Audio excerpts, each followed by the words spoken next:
एक अच्छा चरवाहा अपनी भेड़ के लिए क्या करता है, क्या क्या करता है।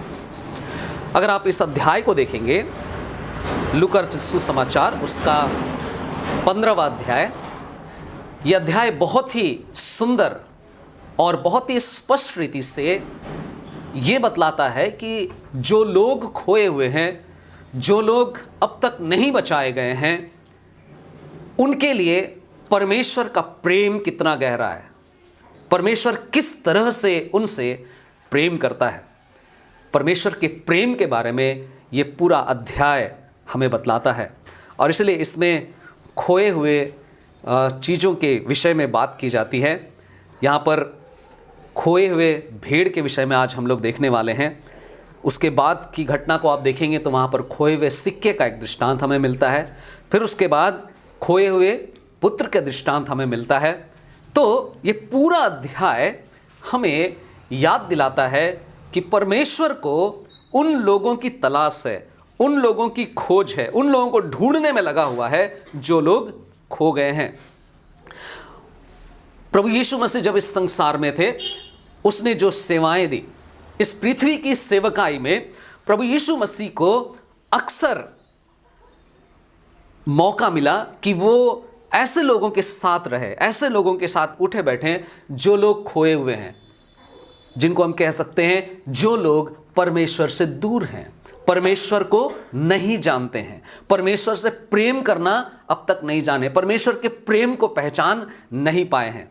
अर्थात पापी लोगों के साथ अक्सर प्रभु यीशु मसीह को सेवा करते हुए देखा गया। और क्योंकि प्रभु यीशु मसीह पापियों के साथ अधिक रहते थे, उठते बैठते थे, पापियों के बीच में उसकी सेवकाई थी, जिसके कारण उसे बहुत बार समस्याओं का भी सामना करना पड़ा और काफ़ी समस्याओं का सामना प्रभु यीशु मसीह को करना पड़ा। और जो समस्या उसे मिलती थी, ज़्यादातर जो धार्मिक अगुवे होते थे, वे लोग प्रभु यीशु मसीह के इस तरह के स्वभाव से कि वो पापियों के साथ ही रहता है, पापियों के साथ ही उठता बैठता है, धार्मिक अगुवों को बहुत ज़्यादा दिक्कत होती थी, बहुत ज़्यादा उन लोगों को तकलीफ महसूस होती थी। और प्रभु यीशु मसीह के ऐसे व्यवहार से ये धार्मिक अगुवे एकदम नाराज रहते थे। और इसीलिए अगर आप यहाँ पर देखेंगे, पहला और दूसरे पद में लिखा है, तब फरीसी और शास्त्री कुड़कुड़ा कर कहने लगे, यह मनुष्य पापियों के साथ मिलता जुलता है और उनके साथ खाता भी है। ये अगुवे, ये ऐसे धार्मिक अगुवे कभी भी अपने आप को पापियों के बीच में नहीं रखते थे, खुद कभी उनके साथ रहते नहीं थे। लेकिन उस समय में जब भीड़ के भीड़ यीशु के पीछे चलती थी और यीशु उनके साथ जब उठते बैठते थे, तो इनको खुद बड़ी तकलीफ होती थी। क्यों उस समय के धार्मिक अगुवे पापियों के साथ रहते नहीं थे, उठते बैठते नहीं थे? उनकी सोच से, उनकी बातों से पता चलता है कि उनकी सोच थी कि अगर हम उनके साथ रहेंगे, उनके साथ उठेंगे बैठेंगे, उनके साथ अगर हमारा खाना पीना होगा तो फिर हम अशुद्ध हो जाएंगे, हम बुरे हो जाएंगे। जबकि उनको मालूम होना चाहिए था कि संसार में सब के सब लोग पापी हैं, वे भी पापी थे, लेकिन अपने आप को कभी पापी समझते नहीं थे। लेकिन प्रभु यीशु मसीह के स्वभाव को एकदम अलग ही देखते हैं। यहां पर उस समय के धार्मिक अगुओं के स्वभाव से, उनके व्यवहार से एकदम अलग व्यवहार प्रभु यीशु मसीह यहां पर प्रकट करते हैं, दर्शाते हैं। क्या करते हैं? पापियों से प्रेम करते थे। और अक्सर प्रभु यीशु मसीह उन पापियों तक पहुंचने का मौका ढूंढते रहते थे। कैसे उन तक पहुंचेंगे, कैसे उनसे बातें करेंगे, कैसे उनको बचाएंगे। क्यों ऐसा करते थे? क्यों पापियों को खोजते थे? क्यों पापियों के साथ रहना चाहते थे? क्योंकि प्रभु यीशु मसीह को पापियों से प्रेम है। आज भी और उस समय भी प्रभु यीशु मसीह को पापियों से प्रेम था, आज भी उसे प्रेम है। और इसीलिए ही वो इस संसार में परमेश्वर की ओर से जब भेजे गए, परमेश्वर की ओर से जब इस संसार में उन्होंने कदम रखा, तो उस वचन कहता है रोमियो 5 अध्याय उसके 8 पद में कि परंतु परमेश्वर का प्रेम, परमेश्वर अपने प्रेम को हमारे प्रति इस प्रकार प्रदर्शित करता है कि जब हम पापी ही थे मसीह हमारे लिए मरा। इस अध्याय में प्रभु यीशु मसीह ने इन कठोर अगुओं, इन कठोर धार्मिक अगुओं, इन अगुओं को जो कभी अपने जीवन में पाप में हमने जीवन बिताया इस बात का स्वीकार नहीं करते थे, इनको और साथ ही साथ वर्तमान में अगर कोई ऐसे जन हैं जो ये सोचते हैं कि हमने तो कभी कोई पाप नहीं किया, उनको बताना चाहते हैं कि परमेश्वर आपको ढूंढ रहा है, परमेश्वर आपसे प्रेम करता है और इसीलिए उसने मुझे भेजा है एक चरवाहे के रूप में। वो परमेश्वर प्रेमी परमेश्वर है और वो खोए हुओं को ढूंढता है। और इसीलिए यहाँ पर हम 3 दृष्टांत को देखते हैं, जहाँ पर एक खोई हुई भेड़ के विषय में, उसके बाद फिर हम सिक्के के विषय में, खोए हुए सिक्के के बारे में पढ़ते हैं और खोए हुए पुत्र, उड़ाऊ पुत्र के बारे में पढ़ते हैं। और उनमें से जो पहला दृष्टांत है उस पर आज हम ध्यान देने वाले हैं। पहले दृष्टांत में प्रभु यीशु मसीह खोई हुई भेड़ के बारे में कुछ बताते हैं और वो ये बताते हैं कि मैं चरवाहा हूं और एक चरवाहा किस प्रकार से भेड़ की खोज करता है, भेड़ को ढूंढता है, उससे अपना प्रेम को प्रदर्शित करता है, उसको बताने के लिए दृष्टांत बताते हैं। परमेश्वर एक अच्छा चरवाहा है, यीशु मसीह एक अच्छा चरवाहा है और वो अपनी भेड़ के लिए किन किन चीज़ों को करता है वो यहाँ पर बताता है। पहली बात जो यहाँ पर हम देखते हैं, 3 बातों को हम यहाँ पर जल्दी से देखेंगे। एक अच्छा चरवाहा अपनी भेड़ को खोजता है, एक अच्छा चरवाहा अपनी भेड़ को खोजता है। दूसरी बात जो हम देखेंगे, एक अच्छा चरवाहा अपनी भेड़ को बचाता है, उसका उद्धार करता है, उसे छुड़ाता है। और तीसरी बात, एक अच्छा चरवाहा अपनी भेड़ की सुरक्षा करता है, देखना चाहता है कि वो सुरक्षित रहे। पहली बात जो हम देखेंगे 4 पद में, एक अच्छा चरवाहा अपनी भेड़ को खोजता है। कैसे खोजता है? 4 पद में लिखा है, तुम में से कौन ऐसा मनुष्य है जिसके पास 100 भेड़ें हो और उनमें से एक खो जाए, तो 99 को खुले चारागाह में छोड़कर उस खोई हुई को तब तक ढूंढता न रहे जब तक वह मिल नहीं जाती। क्या कहता है? अच्छा चरवाहा परमेश्वर जो है, प्रभु यीशु मसीह जब इस संसार में आए एक अच्छे चरवाहे के रूप में, तो अपनी भेड़ को खोजने का जब आरंभ किया तो कैसे किया? पहली चीज जो कहता है यहां पर, तरस के साथ उसने खोजा, कंपेशन के साथ उसने खोजा, अ कंपेशनेट सर्च। मात्र एक भेड़ खो गई थी, फिर भी चरवाहा गया और खोजा। लूका सुसमाचार 19 का 10 पद में हम लोग देखते हैं, सुनते हैं, क्या देखते हैं? मनुष्य का पुत्र खोए हुओं को ढूंढने और उनका उद्धार करने आया है। यूहन्ना सुसमाचार 10 अध्याय उसके 3 पद में लिखा है, वह अपनी भेड़ों को नाम ले लेकर पुकारता है। और 10 अध्याय के अंतिम हिस्से में कहता है, मैं इसलिए आया हूं कि वे जीवन पाएं और बहुतायत से पाएं, वे जीवन पाएं और बहुतायत से पाएं। बड़ी तरस के साथ वो ढूंढता है, बड़ी तरस है उसको कि आप और मैं बहुतायत को प्राप्त कर लें, बहुतायत को प्राप्त कर लें। ये उसकी इच्छा है, उसका तरस है। ना केवल तरस के साथ खोजता है, बल्कि जब वो खोजता है वो चरवाहा एक ना महंगा खोज की तरह खोजता है। उसकी खोज जो है बहुत कीमती है, इट इज वेरी कॉस्टली।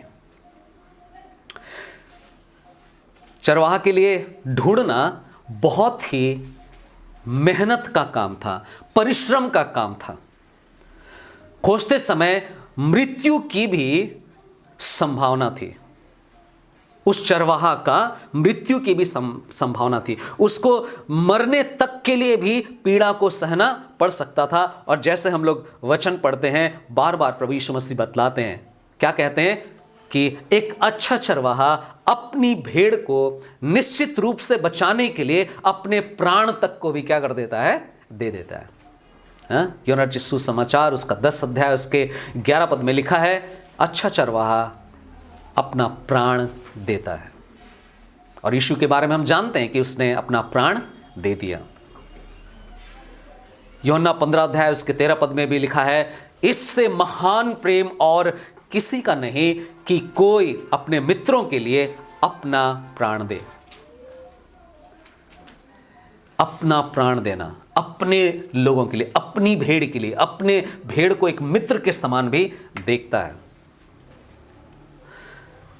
ना केवल ये एक बहुत कॉस्टली था क्योंकि उसने अपना प्राण दिया, बल्कि हम यहां देख सकते हैं कि वो निरंतरता की खोज से खोजता है, कंसिस्टेंट है। जब तक उसकी भेड़, उस चरवाहे की भेड़ नहीं मिल जाती, तब तक वो ढूंढता रहता है। कहने का मतलब वो लगातार ढूंढता है। निरंतरता हम देख सकते हैं उसकी खोज में। सोचिए, उसने खोजते खोजते उस समय तक खोजता रहा जब तक कि अंतिम क्षण तक ना पहुंचा, और क्रूस पर चढ़कर जब उसने कहा पूरा हुआ, तब तक उसने खोजा। यूहन्ना 19 अध्याय के 30 पद में हम लोग पढ़ते हैं, जब यीशु मसीह क्रूस पर लोगों को बचाने के लिए जब अपना प्राण दे रहा था, अंतिम क्षण तक वह वहां बना रहा और फिर कहा, मेरी जो खोज थी, लोगों को बचाने की जो खोज थी, भेड़ को ढूंढने की जो खोज थी, वो पूरी हो गई। पिता, जिस काम के लिए आपने मुझे भेजा था उसको मैंने पूरा किया, पूरा हुआ, इट इज फिनिश्ड। मरकुस उसका 10 अध्याय उसके 45 पद को भी आप देखेंगे, लिखता है, मनुष्य का जो पुत्र है, जो प्रभु यीशु मसीह स्वयं अपने बारे में कहता है कि वो सेवा कराने नहीं आया बल्कि सेवा करने आया और बहुतों की फिरौती के लिए अपना प्राण देने आया। बहुतों की फिरौती के लिए अपना प्राण देने आया। अच्छा चरवाहा अपनी भेड़ को खोजता है। हमने देखा तरस के साथ, कितनी महंगी खोज के अनुसार खोजता है और निरंतरता के साथ वो खोजता है। दूसरी बात, अच्छा चरवाहा अपनी भेड़ को बचाता है।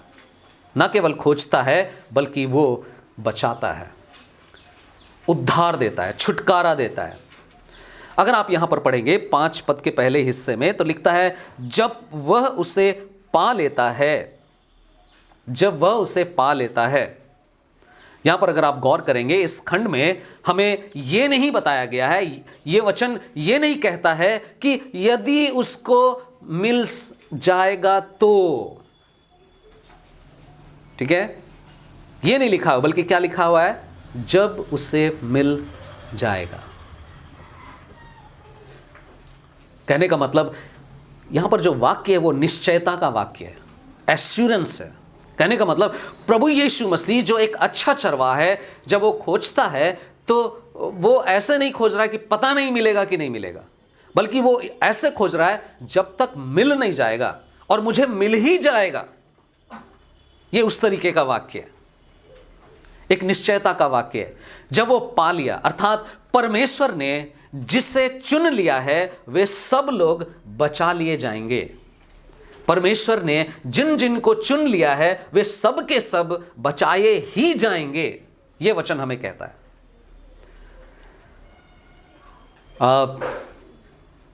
रोमियो उसका 8 अध्याय और उसका 29 पद को देखिए।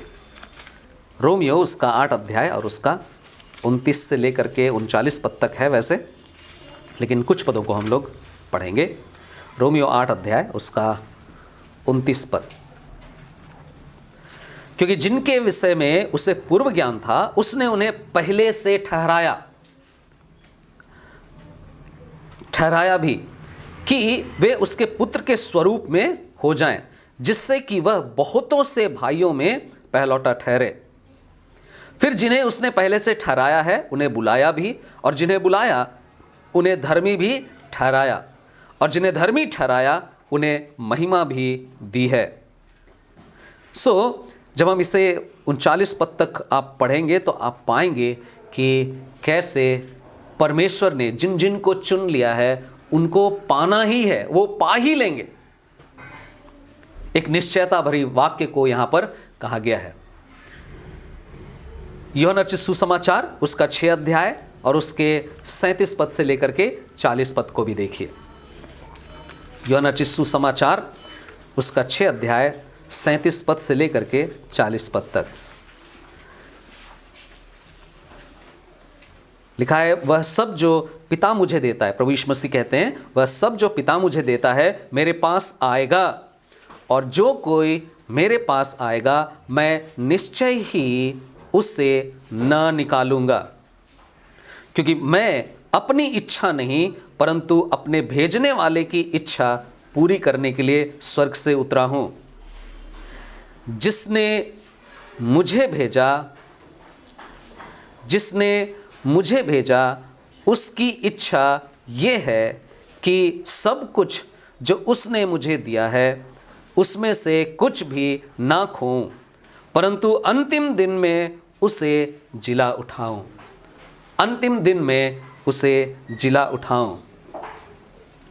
40 पद कहता है, क्योंकि मेरे पिता की इच्छा ये है कि प्रत्येक जो पुत्र को देखता है और उस पर विश्वास करता है वह अनंत जीवन पाए, और मैं स्वयं अंतिम दिन में उसे जिला उठाऊंगा।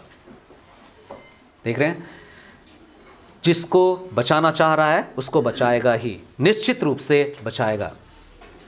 यहां पर हम देखते हैं किस तरह से बचाया गया।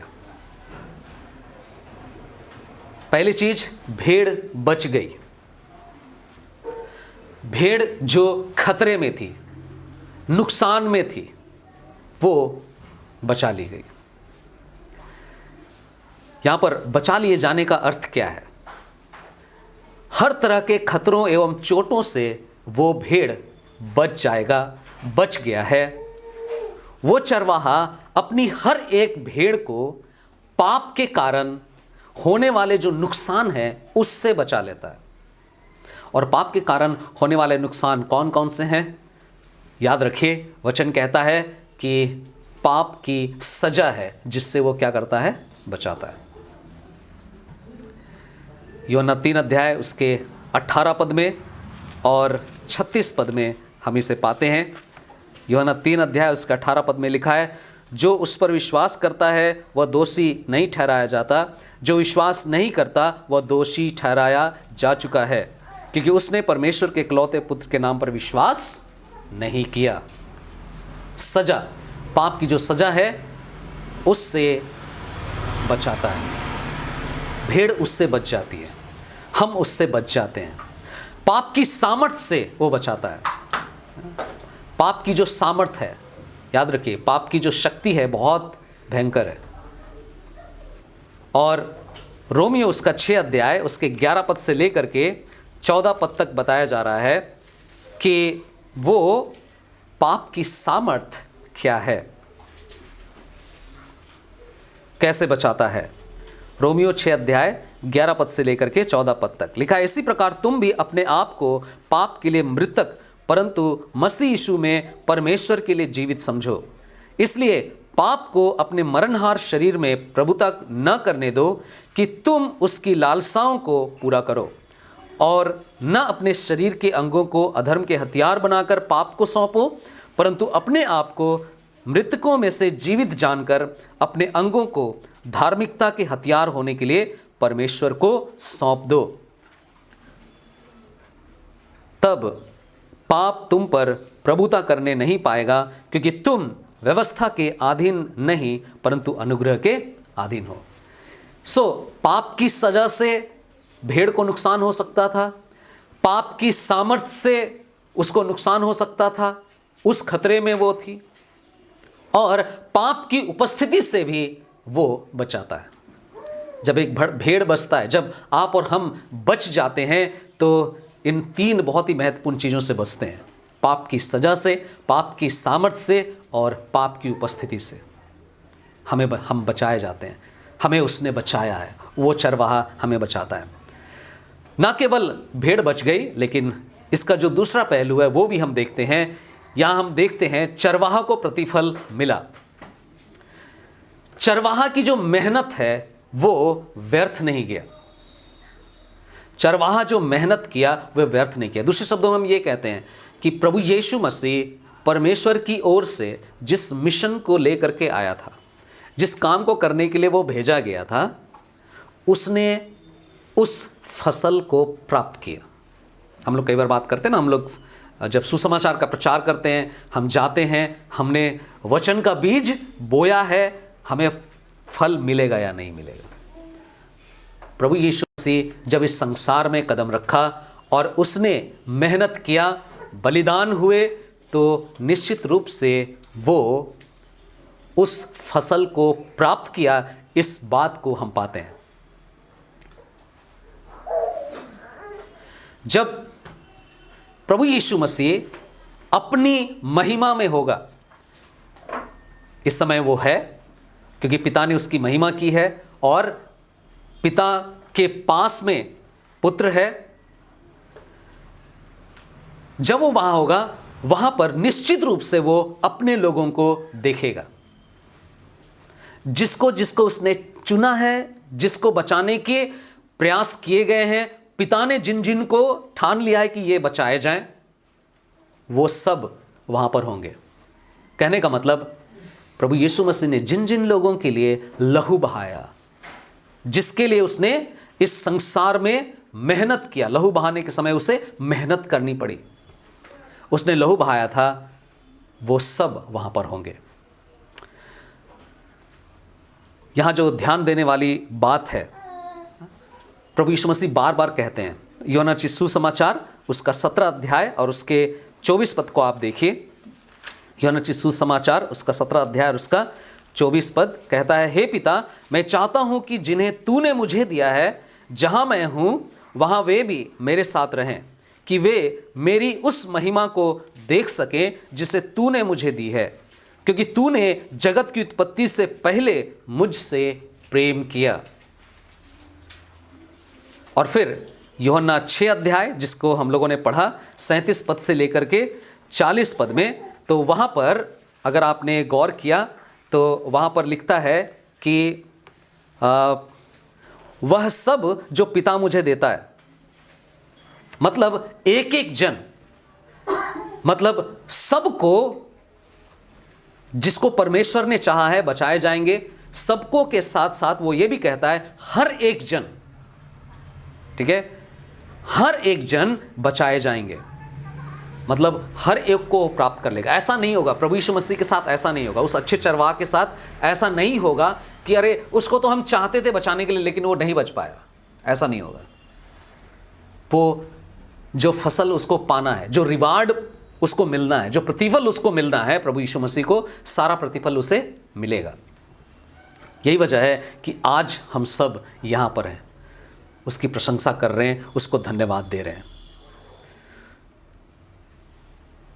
ना केवल अच्छा चरवाहा भेड़ को खोजता है या फिर अपने भेड़ को बचाता है, बल्कि तीसरी बात जो हम देखते हैं 5 पद के अगले हिस्से से 6 पद के बीच में, अच्छा चरवाहा अपनी भेड़ की सुरक्षा करता है। अपनी भेड़ की सुरक्षा करता है। कैसे सुरक्षा करता है? अपनी शक्ति से सुरक्षा करता है। वो अपनी शक्ति के द्वारा अपनी भेड़ को सुरक्षा प्रदान करता है। भेड़ अपने आप घर जाने की योग्यता में नहीं है। जो 100 भेड़ें हैं उसमें से एक भेड़ जो गुम हो गई है, खो गई है, उसके पास क्षमता नहीं है वापस जाने के लिए। याद रखिए, एक पापी व्यक्ति के पास वापस परमेश्वर के पास लौटने की क्षमता नहीं होती है। ये भेड़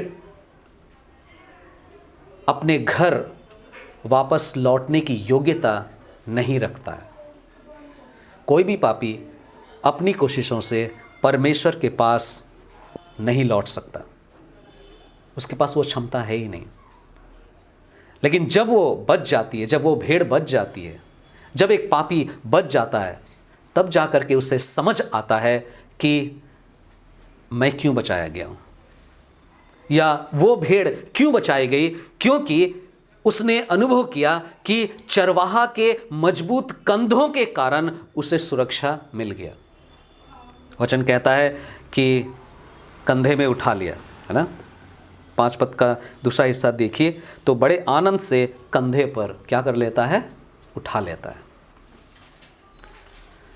चरवाहा के मजबूत कंधों के कारण उसे सुरक्षा मिल गया है। याद रखिए, प्रभु यीशु मसीह के अलावा और किसी के पास ये शक्ति नहीं है कि आपको अपने कंधे में उठा ले।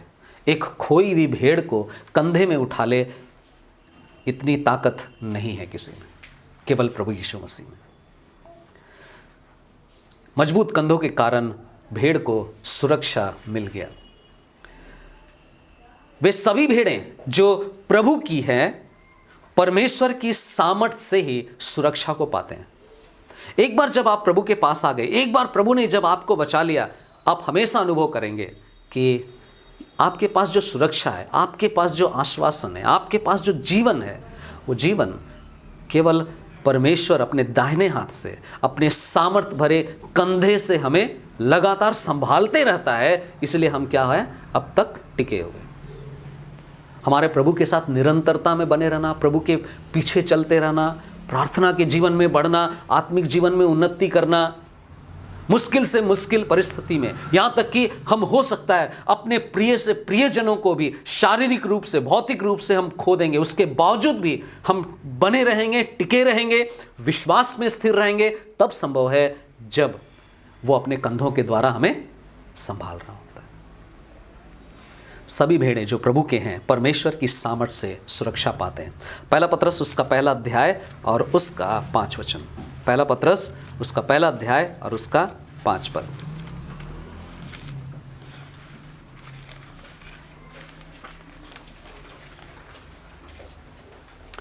तुम्हारी रक्षा परमेश्वर के सामर्थ के द्वारा विश्वास से उस उद्धार के लिए की जाती है जो अंतिम समय में प्रकट होने पर है। याद रखिए, हमारा उद्धार कंप्लीट नहीं हुआ है, हमारा जो उद्धार है पूरा नहीं हुआ है। हमने शायद एक दिन प्रभु यीशु मसीह पर विश्वास करके, अपने पापों से पश्चाताप करके जब हम उसके पास आए, उसने हमें सहारा दिया, हमें उद्धार दिया। लेकिन वो उद्धार बहुत बड़ा है। अगर आप रोमियो की पत्री पढ़ेंगे तो उस पूरे रोमियो के पत्री में, पूरे अध्यायों में, पूरी पुस्तक में आपको उद्धार कितना बड़ा है वो बताया गया है। पूरे उद्धार की परिभाषा वहाँ दी गई है। हर तरह से हमारा उद्धार तब पूरा होगा जब प्रभु यीशु मसीह आएगा और हम अंत तक धीरज बनाए रखेंगे। जो अंत तक धीरज धरे रहेगा उसी का उद्धार होगा। परमेश्वर की सामर्थ के द्वारा ही हम सुरक्षा को पाते हैं। और वे भेड़ें परमेश्वर की उद्धार की बहुमूल्य प्रतिज्ञा के अनुसार ही सुरक्षित किए गए हैं। प्रभु यीशु मसीह ने बार बार प्रतिज्ञा किया था कि मैं बचाऊंगा, मुझे इसलिए भेजा गया ताकि मैं बचाऊं। यूहन्ना रचित सुसमाचार उसका 10 अध्याय और उसका 28 पद। यूहन्ना उसका 10 अध्याय और उसका 28 वचन। मैं उन्हें अनंत जीवन देता हूँ, वे कभी नाश ना होंगी और उन्हें मेरे हाथों से कोई भी छीन नहीं सकता। और उन्हें मेरे हाथों से कोई भी छीन नहीं सकता। याद रखिए, केवल शैतान है जो क्या करता है, छीनने की कोशिश करता है। और शैतान को तब ज़्यादा हियाव मिल जाता है, साहस मिल जाता है, जब हम शायद परमेश्वर के साथ ठीक रीति से नहीं चल रहे होते हैं। तब शैतान को मौका मिलता है, शैतान को अवसर मिलता है और खींचने की कोशिश करता है, छीनने की कोशिश करता है। लेकिन याद रखिए, एक बार परमेश्वर हमें पूरी तरह से जब पकड़ लेता है, पूरी तरीके से जब कंधे में उठा लेता है, तो ये उसकी प्रतिज्ञा है कि कोई छीन नहीं सकता। ना केवल वो अपनी शक्ति से सुरक्षा देता है, लेकिन दूसरी बात जो हम देखते हैं वो बहुत ही सुंदर बात है, वो चरवाहा अपनी सहनशीलता से सुरक्षा देता है। ये कैसी बात है? सहनशीलता, जिसको हम कहते हैं स्टेमिना ना, उसकी जो ताकत है। चरवाहा यहां भेड़ों को कंधे में उठाकर पूरे रास्ता भर चलते हुए वो थकता नहीं है, सहता है। मेरे प्रियो, हम सब जो प्रभु के लोग हैं, हम सब जो प्रभु यीशु मसीह पर हमने विश्वास किया है, आपको लगता है पहले दिन से ही हम बहुत अच्छी तरह से चल रहे हैं प्रभु के साथ? आपको लगता है हमारा भार यीशु मसीह को थोड़ा सा भी ना सहने की जरूरत नहीं है? ऐसा लगता है? मुझे ऐसा नहीं लगता। जब वो हमें बचाता है, जब हम फंसे हुए थे ना, एक भेड़ जो खो गई थी, बताया जाता है कि वो कहीं फंस गई थी, उसको निकाला, उसको उठाया, जब कंधे में उठाया, जब तक घर तक नहीं पहुंचता है, जब तक अपने गंतव्य तक नहीं पहुंचता है, जब तक जहां पर सारी भेड़ें हैं, जहां पर उसको रखना है, वहां तक जब तक नहीं चलता है, सहता है।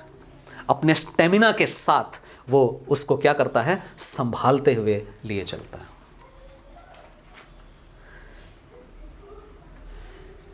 कंधे में उठाकर पूरे रास्ता उसे सहता है।